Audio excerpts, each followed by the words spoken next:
When you withdraw from the ICC and you cease to become a member, you are no longer a treaty participant, you are no longer part of the ICC.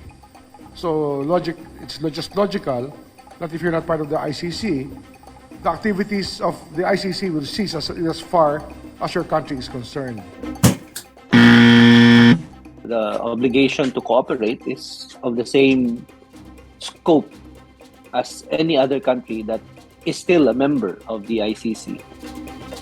But what does cooperation with the ICC mean? So at the very least, the obligation to cooperate means to do no harm, meaning Philippines should not do anything that would endanger anyone in the Philippines or within the power of the Philippine government to reach from any harm coming to them.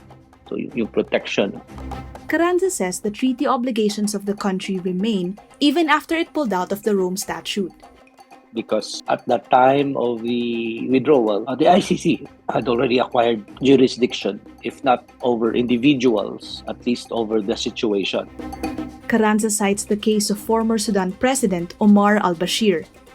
The ICC issued 2 arrest warrants on al-Bashir for alleged crimes against humanity, genocide, and war crimes in the Darfur region of Sudan in 2002. Sudan isn't a party to the ICC, but the UN Security Council had already asked for the investigation of crimes against humanity in Sudan, in Darfur. But Sudan refused to cooperate. It was still obligated in any event to allow the ICC to come in, and they negotiated that, the extent to which the ICC can conduct investigation.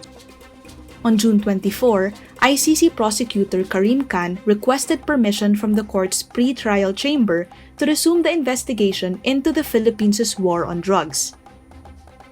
The Philippine government, as well as the victims and their legal representatives, have until September 8 to respond to the request for the resumption of the drug war probe. The investigation covers alleged crimes against humanity that occurred from November 1, 2011 to March 16, 2019, when the country's withdrawal from the ICC took effect. It also includes alleged killings by the so-called vigilante group Davao Death Squad from November 2011 to June 2016 in the Davao region, including Davao City, where former President Rodrigo Duterte was mayor for 23 years.